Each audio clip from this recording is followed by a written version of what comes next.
एक बार एक किसान हर कभी आने वाले आंधी तूफान, ओलावृष्टि, तेज धूप इत्यादि से परेशान हो गया, क्योंकि कभी कभी फसल ज्यादा खराब हो जाती थी।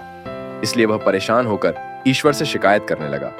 किसान बोला, आप ईश्वर तो है, लेकिन फसल को कब क्या चाहिए इसकी जानकारी नहीं है। जिसकी जरूरत भी नहीं होती है वह भी देते रहते हैं। इसलिए आपसे मैं विनती करता हूं कि आप मुझे एक मौका दीजिए, मेरे कहे अनुसार मौसम कीजिए, फिर हम सब किसान अन्न के भंडार भर देंगे। ईश्वर मुस्कुराए और बोले, ठीक है, आज से तुम्हारे अनुसार मौसम रखूंगा। किसान खुश हो गया। किसान ने अगली फसल में गेहूं की बुवाई की। उसने जब चाहा तब धूप मिली, उसने जब चाहा पानी मिला। पानी की तो उसने बिल्कुल कमी नहीं आने दी। आंधी, बाढ़ और तेज धूप तो उसने आने ही नहीं दी। समय बीतने पर फसल बढ़ी हुई। किसान भी बहुत खुश हुआ कि इस बार शानदार फसल दिख रही है। किसान ने मन ही मन सोचा कि ईश्वर को अब पता चलेगा कि अच्छी फसल के लिए क्या क्या जरूरी है। फालतू में ही किसान को परेशान करते रहते हैं। किसान फसल काटने के लिए खेत पहुंचा।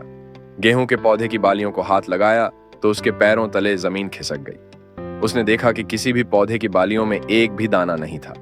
किसान दुखी हो गया और बोला, हे ईश्वर, ऐसा क्यों हुआ? क्योंकि मैंने तो सब कुछ सही किया और सही समय पर किया। इस पर ईश्वर बोले, हे प्रिय किसान, ऐसा तो होना ही था, क्योंकि तुमने इन पौधों को बिल्कुल भी संघर्ष नहीं करने दिया।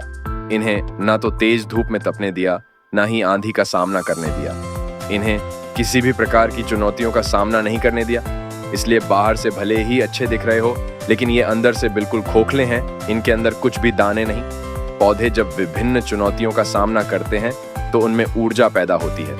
ये ऊर्जा उनके अंदर सही सामर्थ्य पैदा करती जिनके लिए वह बने हैं। दोस्तों, ठीक इसी प्रकार जब तक इंसान संघर्ष से नहीं गुजरता है, वह आदमी खोखला रह जाता है। जीवन की चुनौतियां ही उसके लिए उन्नति के नए रास्ते खोल देती हैं और आदमी को मजबूत और प्रतिभाशाली बनाती है। इसलिए आपके भी जीवन में मुसीबतें या चुनौतियां आए तो घबराना मत। ये आपको बिखेरने के लिए नहीं, निखारने के लिए आई है।